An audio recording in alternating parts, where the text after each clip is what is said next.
Assalamualaikum warahmatullahi wabarakatuh.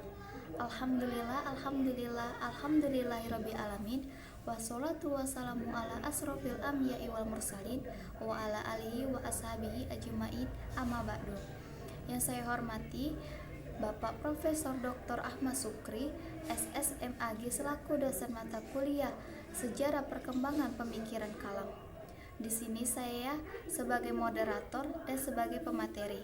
Di sini saya tidak sendirian. Di sini saya bersama teman-teman saya, yaitu ada saya sendiri, Muamalah Febrianti, ada Adli Akbar, Rahmah, Meliana Agus Rahman, Resti Ayunda Putri, dan Zakia Amalia. Baiklah, langsung saja ke pemateri pertama. Saya silakan ke Zakia Amalia. Assalamualaikum warahmatullahi wabarakatuh. Perkenalkan, nama saya Zakia Amalia dari kelompok 6 yang menjelaskan tentang Syariah Maturidiyah dan Ahli Sunnah. 1. Sejarah munculnya teologi Ahli Sunnah wal Jamaah. Syihab menjelaskan ada beberapa pendapat para ahli mengenai kapan awal mula munculnya istilah Ahli Sunnah wal Jamaah. Yang pertama menyebutkan bahwa Ahlu Sunnah wal Jamaah ada sejak masa Rasulullah SAW, dan pendapat yang kedua menjelaskan bahwa Ahlu Sunnah Jamaah lahir pada akhir Windu kelima tahun Hijriah, dan yang ketiga menyatakan Ahlu Sunnah wal Jamaah lahir pada akhir abad 2 Hijriah. Pendapat senada diungkapkan oleh Harun Nasution bahwa nomenklatur Ahlussunnah wal Jamaah muncul sebagai reaksi terhadap paham-paham golongan Mu'tazilah yang tidak begitu banyak berpegangan pada sunnah atau tradisi. Itu dia yang dapat saya jelaskan. Selanjutnya akan dijelaskan oleh rekan saya. Wassalamualaikum warahmatullahi wabarakatuh. Assalamualaikum warahmatullahi wabarakatuh. Baiklah, perkenalkan, nama saya Resti Ayunda Putri. Di sini saya akan melanjutkan materi tentang teologi Asy'ariyah dan ajaran pokoknya. Yang A. Sejarah munculnya paham Asy'ariyah. Teologi Asy'ariyah muncul karena tidak terlepas dari atau malah dipicu oleh situasi sosial politik yang berkembang pada saat itu. Pada tahun 827 Masehi, Khalifah Abbasiyah Al-Ma'mun menerima doktrin Mu'tazilah secara resmi dan dilanjutkan pada pemerintahan dua khalifah setelahnya.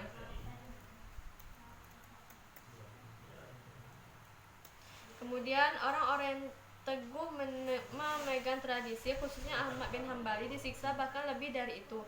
Orang-orang yang tidak memahami definisi dogmatis Mu'tazilah yang cerdas atau menolak menerima mereka, dan kadang-kadang sebagian besar dianggap kafir. Selanjutnya, Abu Hasan al-Asy'ari dan proses konversinya dari Mu'tazilah. Nama dari lengkap al-Asy'ari adalah Abu al-Hasan Ali ibnu Ismail ibnu Abu Bashar Ishaq ibnu Salim ibnu Ismail ibnu Abdillah ibnu Musa ibnu Bilah ibnu Abi Burdah Amir ibnu Abu Musa al-Asy'ari. Al-Asy'ari adalah murid dan belajar ilmu kalam dari seorang tokoh Mu'tazilah, yaitu Abu Ali al-Jubair, dan Ibnu Asakir mengatakan bahwa Al-Asy'ari belajar dan terus bersama gurunya itu selama 40 tahun. Nah, pada materi ini banyak yang mengatakan bahwa Al-Asy'ari itu meninggalkan paham Mu'tazilah dikarenakan pada saat itu terjadi perdebatan antara Al-Jubair dan Al-Asy'ari tentang kedudukan anak kecil di akhirat.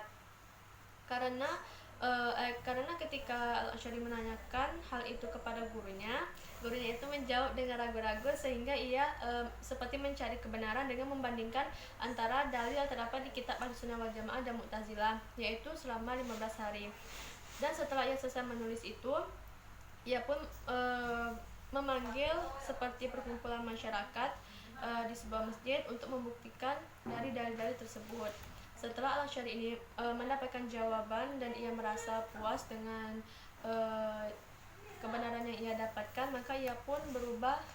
Baiklah, setelah ia mengumpulkan masyarakat dan ia naik mimbar, ia pun mulai menjelaskan tentang apa yang ia dapatkan selama 15 hari itu, dan dengan ia mendapatkan kebenaran dan menghilangkan keraguan atas jawabannya, ia pun berpindah dari keyakinan Mu'tazilah dan meyakini dengan aliran Sunnah wal Jamaah.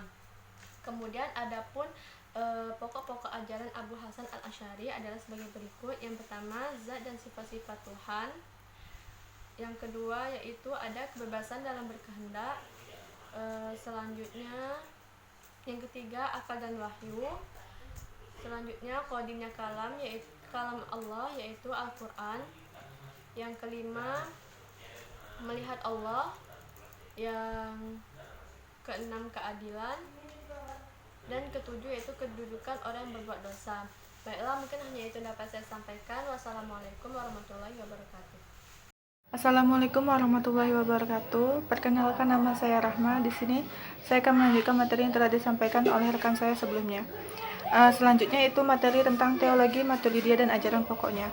Teologi Maturidiyah berdasarkan buku pengantar teologi Islam. Aliran Maturidiyah diambil dari nama pendirinya, yaitu Abu Mansur Muhammad bin Muhammad. Di samping itu, dalam buku terjemahan oleh Abdurrahman Dahlan dan Ahmad Qorib menjelaskan bahwa pendiri aliran Maturidiyah, yakni Abu Mansur al-Maturidi, kemudian dijadikan sebagai nama aliran ini. Langsung saja, yaitu ajaran pokok Maturidiyah. Yang pertama yaitu akal dan wahyu. Masalah akal dan wahyu dalam pemikiran kalam dibicarakan dalam konteks manakah di antara keduanya. Akal atau wahyu sebagai sumber pengetahuan manusia tentang Tuhan, tentang berterima kasih kepada Tuhan, tentang apa yang baik dan apa yang buruk, serta kewajiban menjalankan yang baik dan menghindari yang buruk. Yang kedua yaitu iman dan kufur. Dalam masalah iman, aliran Maturidiyah Samarkand berpendapat bahwa iman adalah tasdik bi al-qalb, bukan semata-mata ikrar bi al-lisan. Pengertian ini dikemukakan al-Maturidiyah sebagai bantahan terhadap al-Qamariyah. Yang ketiga yaitu sifat-sifat Allah Subhanahu wa taala. Al-Maturidiyah menetapkan sifat-sifat Allah Subhanahu wa taala, tetapi ia mengatakan bahwa sifat-sifat itu bukanlah sesuatu di luar zatnya. Yang keempat yaitu kalam Tuhan. Al-Maturidiyah membedakan antara kalam yang tersusun dengan huruf dan suara dengan kalam nafsi atau sabda yang sebenarnya atau makna abstrak. Yang kelima yaitu pengutusan Rasul. Menurut pandangan Al-Maturidiyah, pengutusan Rasul merupakan hikmah dari Allah Subhanahu wa taala. Yang keenam yaitu pelaku dosa besar.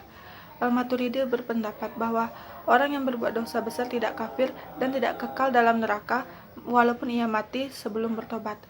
Yang ketujuh yaitu melihat Tuhan. Al-Maturidiyah mengatakan bahwa manusia dapat melihat Tuhan. Dan yang kedelapan yaitu perbuatan manusia. Menurut Al-Maturidiyah, perbuatan manusia adalah ciptaan Tuhan karena segala sesuatu dalam wujud ini adalah ciptaannya. Sekian itulah yang dapat saya sampaikan. Kurang dan lebihnya saya mohon maaf. Saya akhiri dengan wabillahi taufiq wal hidayah. Wassalamualaikum warahmatullahi wabarakatuh. Baiklah, saya Muamalah Febrianti. Saya akan menjelaskan tentang Al-Ghazali dan pemikiran teologinya. Nama lengkap beliau adalah Muhammad bin Ahmad Al-Ghazali. Beliau bergelar Hujjat al-Islam dan Zain al-Din al-Tushi dan dipanggil dengan Abu Hamid.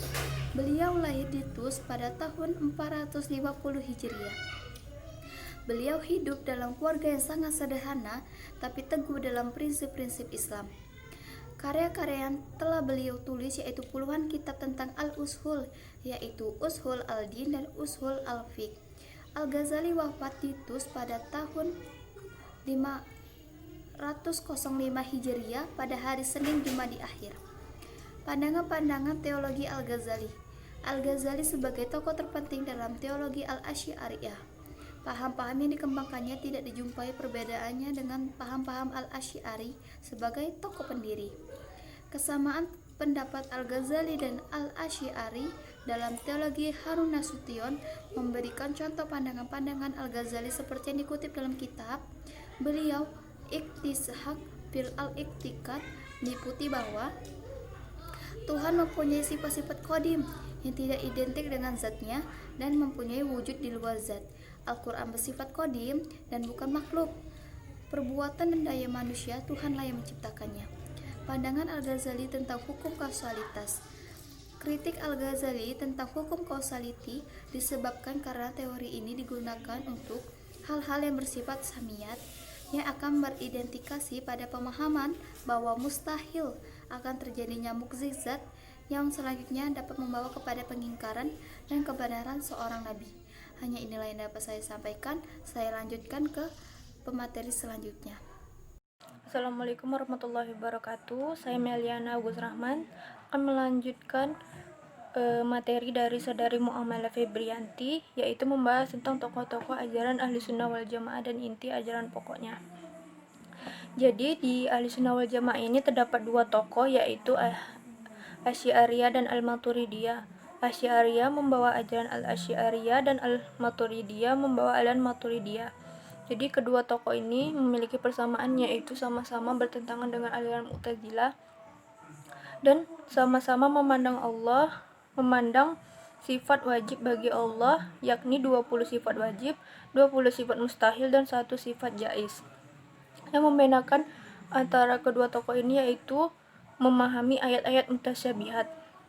Metode yang digunakan oleh Al-Asy'ariyah yaitu metode tafwid, sementara Al-Maturidi menggunakan metode takwil. Dan latar belakang perbedaan bertentangnya dengan Al-Mu'tazilah, yaitu Al-Asy'ari memiliki ayat diri beraliran Al-Mu'tazilah.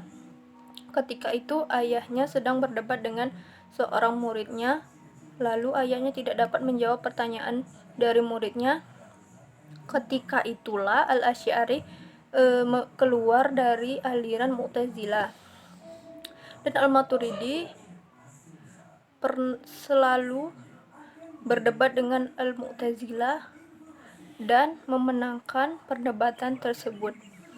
Dari situlah kedua tokoh ini bertentangan dengan Mu'tazilah. Sekian, mohon maaf atas kesalahan. Wassalamualaikum warahmatullahi wabarakatuh. Assalamualaikum warahmatullahi wabarakatuh. Baiklah, saya Akbar dari kelompok 6 akan menjelaskan tentang pengertian Ahlus Sunnah wal Jamaah. Ahlus Sunnah wal Jamaah disebut juga As-Salafiyun karena mereka mengikuti manhaj salaf dari sahabat dan tabi'in. Ahlus Sunnah wal Jamaah adalah mereka yang menempuh apa yang pernah ditempuh oleh Rasulullah dan para sahabat. Disebut Ahlus Sunnah karena mereka berpegang teguh dan berittiba sesuai sunnah Nabi dan para sahabat. Disebut al-jamaah karena mereka bersatu di atas kebenaran, tidak mau terpecah belah dalam urusan agama. Pengertian Ahlus Sunnah wal Jamaah secara menyeluruh adalah orang-orang yang punya sifat dan karakter mengikuti sunnah Nabi dan menjauhi perkara yang baru. Penamaan istilah Al-Sunnah sudah ada sejak generasi pertama Islam pada kurun yang dimuliakan Allah, yaitu generasi sahabat. Kemudian istilah Al-Sunnah ini diikuti oleh kebanyakan ulama salaf, diantaranya 1. Sufyan Ats-Tsauri, 2. Imam Ibnu Jarir, 3. Fudail bin Iyad, yang keempat Abu Ubaid Al-Qasim, yang kelima Imam Ahmad bin Hanbal. Dengan penukilan tersebut, maka jelaslah bagi kita bahwa lafal Ahlus Sunnah sudah dikenal di kalangan salaf dan para ulama sudahnya. Baiklah, sekian dari saya. Wassalamualaikum warahmatullahi wabarakatuh. Hanya inilah yang dapat kami sampaikan. Maaf jika terdapat kesalahan dalam perkataan dan perbuatan. Saya mewakili teman-teman saya mengucapkan banyak terima kasih kepada teman-teman semua yang telah mendengarkan presentasi kami. Saya akhiri. Wassalamualaikum warahmatullahi wabarakatuh.